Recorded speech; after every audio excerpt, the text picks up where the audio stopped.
ओम नमो भगवते वासुदेवाय। 10वें अध्याय में देवताओं द्वारा दधीचि ऋषि की अस्थियों से वज्र निर्माण और वृत्तासुर की सेना पर आक्रमण। तो श्री सुखदेव जी कहते हैं कि परीक्षित, विश्व के जीवनदाता श्री हरि इंद्र को इस प्रकार आदेश देकर देवताओं के सामने वहीं के वहीं अंतर्ध्यान हो गए। अब देवताओं ने उदार शिरोमणि अथर्ववेदी दधीचि ऋषि के पास जाकर भगवान के आज्ञा अनुसार याचना की। देवताओं की याचना सुनकर दधीचि ऋषि को बड़ा आनंद हुआ। उन्होंने हंसकर देवताओं से कहा कि देवताओं, आप लोगों को संभवतः यह बात नहीं मालूम है कि मरते समय प्राणियों को बड़ा कष्ट होता है। उन्हें जब तक चेत रहता है बड़ी असह्य पीड़ा सहनी पड़ती है और अंत में मूर्छित हो जाते हैं। जो जीव जगत में जीवित रहना चाहते हैं उनके लिए शरीर बहुत ही अनमोल और प्रियतम एवं अभीष्ट वस्तु है। ऐसी स्थिति में स्वयं विष्णु भगवान भी यदि जीव से उसका शरीर मांगे तो कौन उन्हें देने का साहस करेगा। देवताओं ने कहा कि ब्राह्मण, आप जैसे उदार और प्राणियों पर दया करने वाले महापुरुष, जिनके कर्मों की बड़े बड़े यशस्वी महानुभाव भी प्रशंसा करते हैं, प्राणियों की भलाई के लिए कौन सी वस्तु निछावर नहीं कर सकते। भगवान, इसमें कोई संदेह नहीं कि मांगने पर लोग स्वार्थी होते हैं। उनमें देव तो देने वालों की कठिनाई का विचार करने की बुद्धि नहीं होती। यदि उनमें इतनी समझ होती तो वे मांगते ही क्यों। इसी प्रकार दाता भी मांगने वालों की विपत्ति नहीं जानता, अन्यथा उसके मुंह से कदापि ना ही न निकलती। इसलिए आप हमारी विपत्ति समझकर हमारी याचना पूर्ण कीजिए। दधीचि ऋषि ने कहा कि देवताओं, मैंने आप लोगों के मुंह से धर्म की बात सुनने के लिए ही आपकी मांग के प्रति उपेक्षा दिखलाई थी। यह लीजिए, मैं अपने प्यारे शरीर को आप लोगों के लिए अभी छोड़ देता हूं, क्योंकि एक दिन यह स्वयं ही मुझे छोड़ने वाला है। देव शिरोमणियों, जो मनुष्य इस विनाशी शरीर से दुखी प्राणियों पर दया करके मुख्यतः धर्म और गुणतः यश का संपादन नहीं करता, वह जड़ पेड़ पौधों से भी गया बीता है। बड़े बड़े महात्माओं ने इस अविनाशी धर्म की उपासना की है। उनका स्वरूप बस इतना ही है कि मनुष्य किसी भी प्राणी के दुख में दुख का अनुभव करे और सुख में सुख का। जगत के धन जन और शरीर आदि पदार्थ क्षणभंगुर हैं। ये अपने किसी काम नहीं आते, अंत में दूसरों के ही काम आएंगे। ओह, यह कैसी कृपणता है! कितने दुख की बात है कि मरण धर्मा मनुष्य इनके द्वारा दूसरों का उपकार नहीं कर लेता। श्री सुखदेव जी कहते हैं कि राजा परीक्षित, अथर्ववेदी महर्षि दधीचि ने ऐसा निश्चय करके अपने को पर ब्रह्म परमात्मा श्री भगवान में लीन करके अपना स्थूल शरीर त्याग दिया।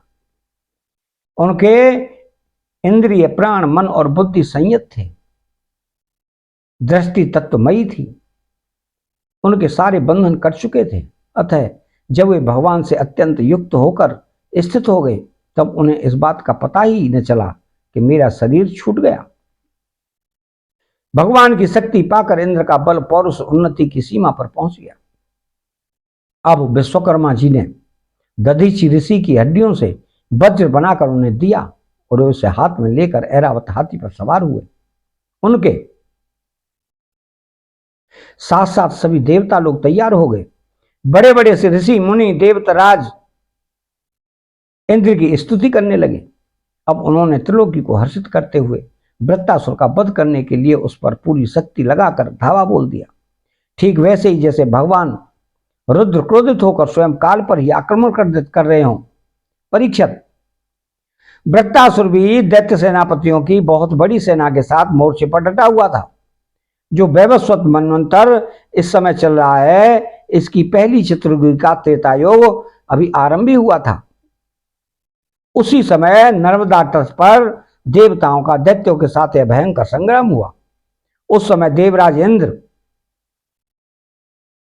हाथ में वज्र लेकर रुद्र वसु आदित्य दोनों अश्विनी कुमार पितृगण अग्नि मरुदगण ऋभुगण साध्यगण और विश्व देव आदि के साथ अपनी कांति से शोभायमान हो रहे थे।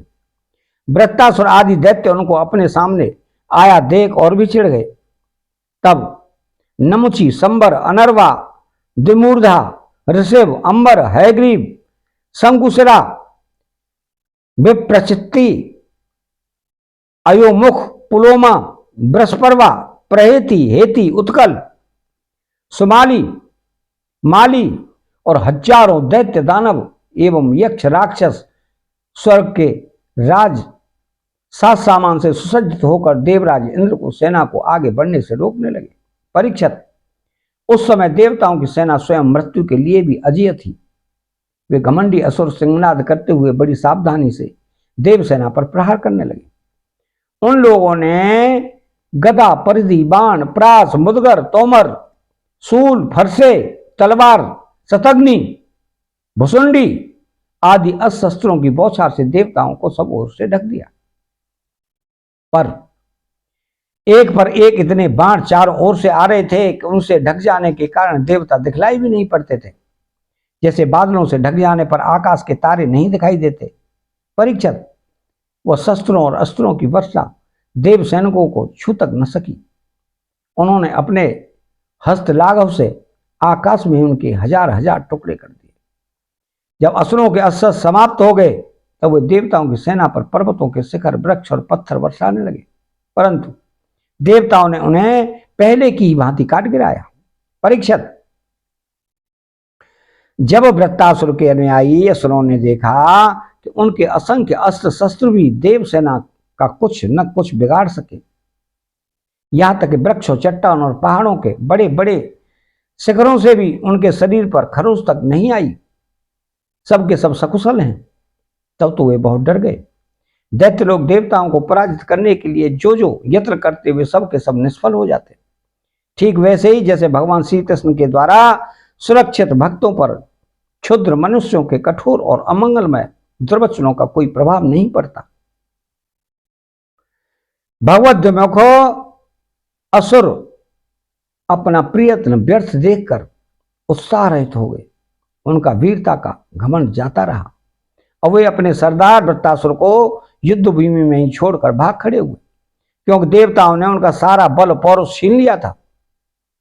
जब धीर वीर वृत्तासुर ने देखा कि मेरे अनुयायी असुर भाग रहे हैं और अत्यंत भयभीत होकर मेरी सेना भी तहस नहस और तितर बितर हो रही है, तब वह हंसकर कहने लगा कि वीर शिरोमणि वृत्तासुर ने समयानुसार बीजोचित वाणी से विप्रचित्ति, नमुची, पुलोमा, मय, अनर्वा, संबर आदि दैत्यों को संबोधित करके कहा, असुरो भागो मत, मेरी एक बात सुन लो।